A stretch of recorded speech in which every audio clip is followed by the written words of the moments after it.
दिल का भोला है तबीयत का बड़ा है सादा वदिए एक से आया है मेरा शहजादा वदिए एक से आया है मेरा शहजादा दिल का भोला है वो तबीयत का बड़ा है सादा दिल का बड़ा है मेरा शहजादा दिल का आया है मेरा शहजादा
कुछ न हो कर जाऊं कर मो भाई इरादा है क्या छुल के साथ भैया इरादे न मोर ये हो रहा ए बहन जी इसको क्यों लहटा रही हो ए मटका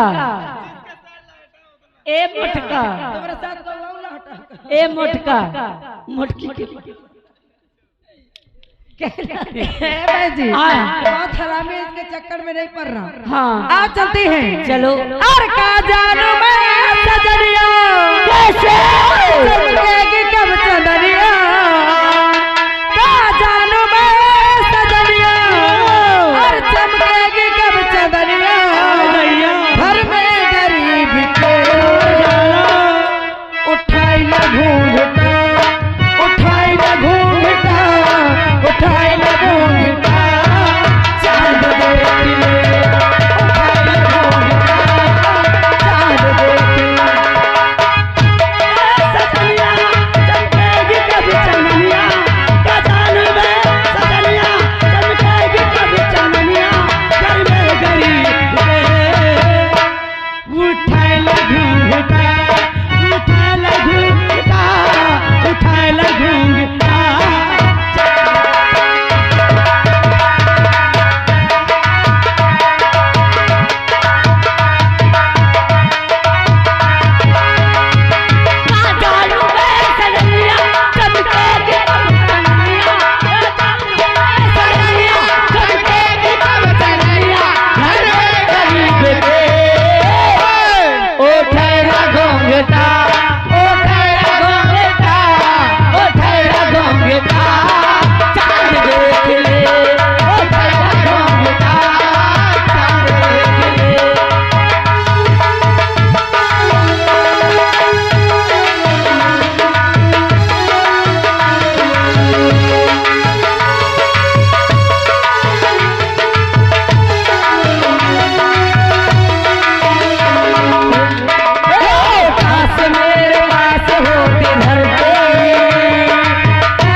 और फिर आ गए हमारे वही शिव नारायण भैया जलंधरपुर से। आपकी तरफ से 21 रुपए आ रहा है और साहब की फरमाइश है तो हर गाल बड़े गुलगुल्ला हीलो हीलो ए हीलो क्या हीलो वो काया कहत हेलो हेलो अरे पचा ई जानथन को आया के कब आके हिया ना आ जा जानथन ओय मोर पप्पा सुन ले यार, यहाँ के चोटिया गैंग वाले, चोटिया गैंग, भोपाल पार्टी चोटिया गैंग, चोटी काटे वाले। हाँ बाहरी के डेरा से चल के आए। हाँ। और साथ साथ जाना तो को है है सोनू डांसर। हाय दैया, आई दैया न कहो, कहाँ वाले? अपने लभर को धोखा तो वो पहले वो आ रही। हेलो हेलो ए बाबा 11 रुपया दे थे। हाँ। मैडम ये गीत सुनाइए टुनुक टुनुक टुन्ना वाला। टुन्ना। पहले फरमाइश। हेलो, आप है दिनेश कुमार भैया। ये जलंधरपुर से साहब 21 रुपया इनाम प्रदान कर रहे हैं हमारी कंपनी की तरफ से। लाख लाख शुक्रिया। अरे उठो पहला आली, उठो पहला आली, अखोड़े का चेहरा, दर्द है गोल गोला, दिल जवानी जवानी रसगुल्ला, रसगुल्ला जवानी रसगुल्ला। उठो पहला आली, अखोड़े का चेहरा, उठो पहला आली, अखोड़े का चेहरा, दर्द है गोल गोला, मोरी चढ़ली जवानी रसगुल्ला, मोरी चढ़ली जवानी।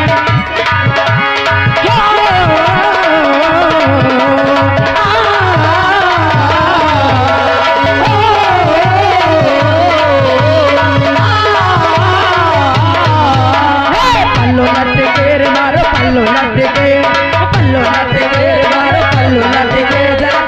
जरा सा टेढ़े हो जाए यार गरीब का पल्लो लट गेर, जरा सा टेढ़े हो जाए यार गरीब का पल्लो लट गेर।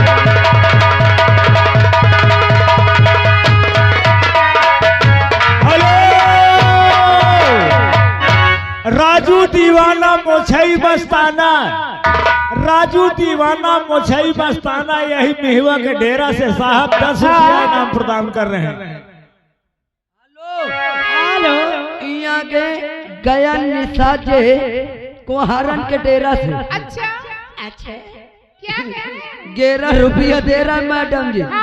और कहते कोई बेवफा वाला गीत लगवाइए। लीजिए पहले आइए मोछई मस्ताना भैया चर्रक मर्रक मांग रहे हैं। टुनक टुक टुक टुन्ना, सुनो पाना सुनो भाभी की बेल, सुनो भाभी की बेल, कुछ बोले दे। टुनक टुनक टुक टुन्ना, सुनो भाभी बिना, टुनक टुनक टुक टुन्ना, सुनो भाभी बिना।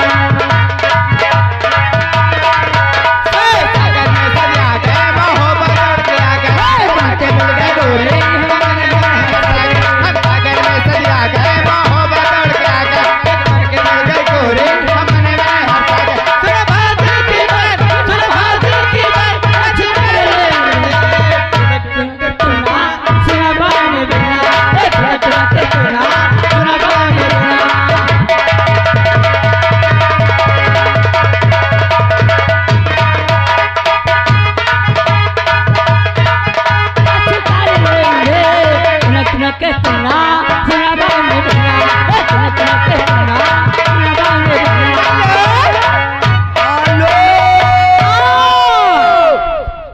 सुन ले यहाँ के ए मैडम किसको बोल रहे हैं?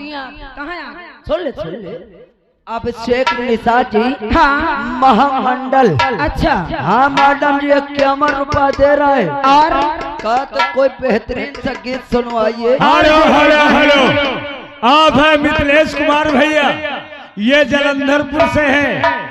अगर कोई भी फरमाइश आएगी, कोई गाना कटेगा तो 10-20 में नहीं कटेगा, सीधे 50 के नीचे कोई गाना नहीं होगा। उनका कहना नहीं कहा भैया खेल स्टार्ट करो। ओ बाबा ये 50 ले बैठो।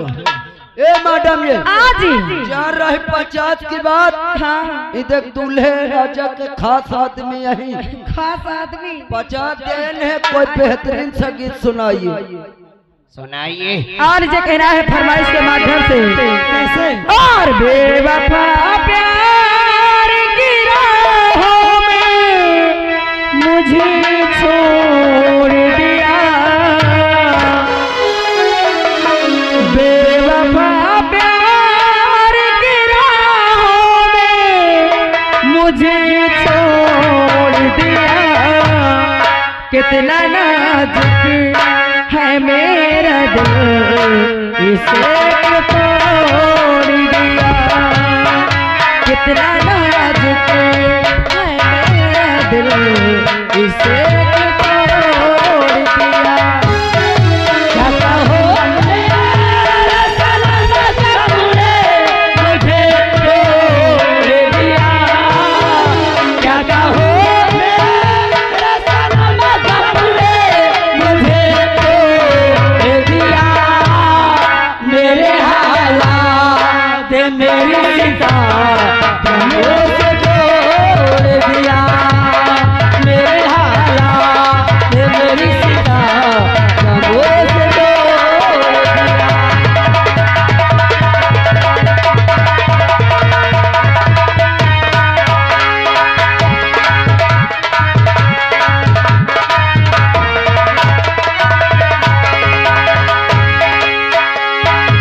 आ गए श्रीमान राजदेव के मामा जी ग्राम इटरौला निवासी आय दैया 2100 रुपया दे रहा है और गन्ना कम मांगा थे कमाला अरे यार हम न पहुंचे कमाला सरकारी ले खटिया जाड़ा अभी लगे तो बहुत गर्मी लग रही है गर्मी नहीं उनके बारे ठंडी है और नीचे चाय मर रहा सुनाइए हीरा बेटे